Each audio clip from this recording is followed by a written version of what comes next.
Here, first up is a forest ecosystem called Little Turry Forest. Off to your right, you're going to be able to see an okapi.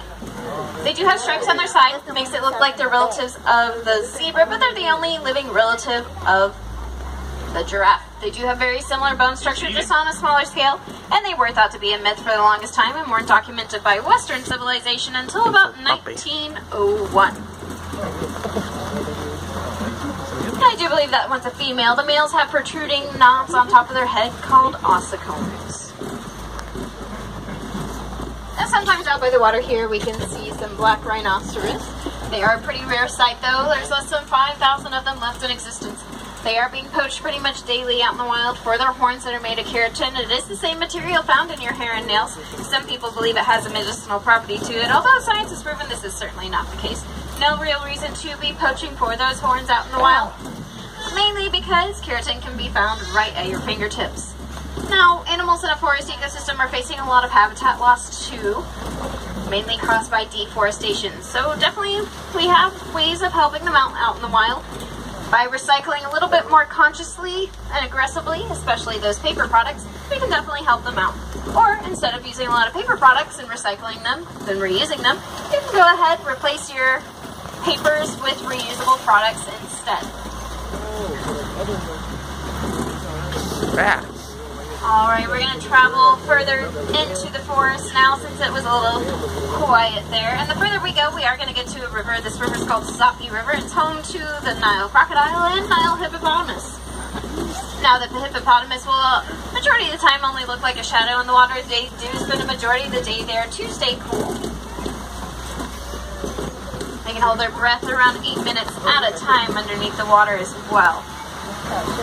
Quite a few off to our left here, though.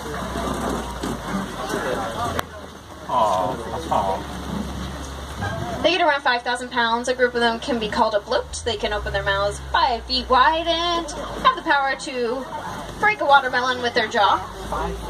They're highly aggressive territorial animals. Certainly don't want to meet them out in the wild. They can outrun a human running around 35 miles per hour on land. Now, hippopotamus translates to river horse. They're not actually related to horses, though. Their closest relative will be the whale. We're going to cross the Sapi River here. It looks like off to our left there's going to be a lot of Nile crocodiles. They'll get around 16 to 20 feet long, can weigh up to 500 pounds. And they can eat about half their body weight in food. Now, their main diet will consist of fish, but they can eat things larger than themselves, like wildebeest and zebras.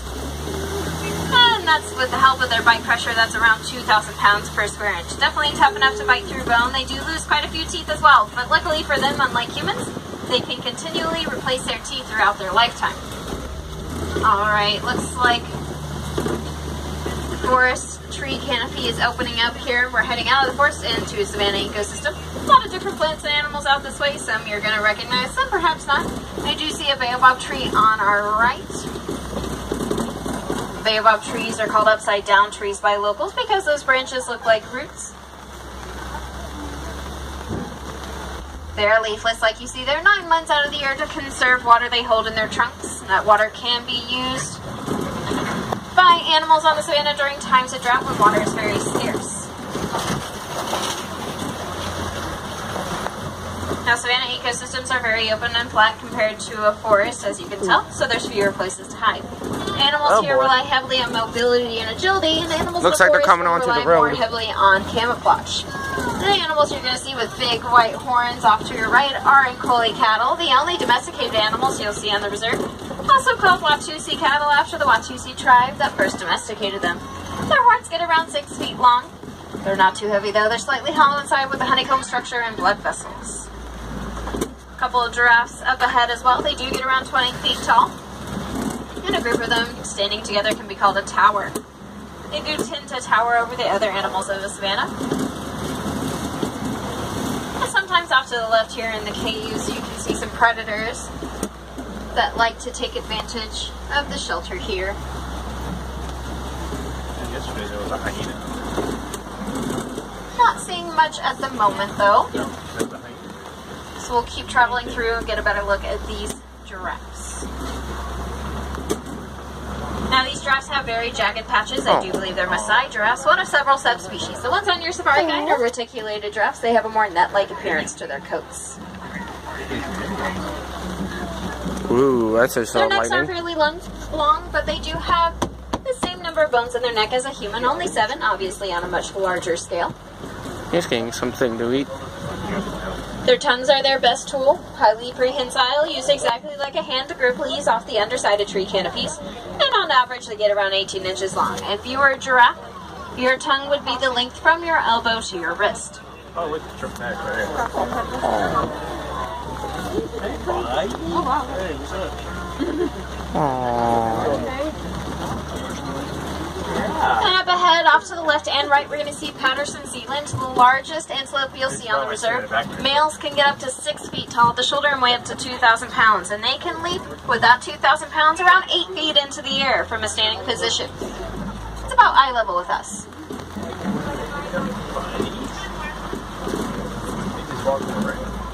They're just hanging out in the rain. We're going to see a herd of white-bearded wildebeest pretty close to us up ahead. White-bearded wildebeest are also called gnu, spelled G-N-U after a vocalization they make. A lot of people think wildebeest translates to wild beast, but it more closely translates to wild cow. They are the cause of the greatest migration in the world. Around 1.5 million of them will join together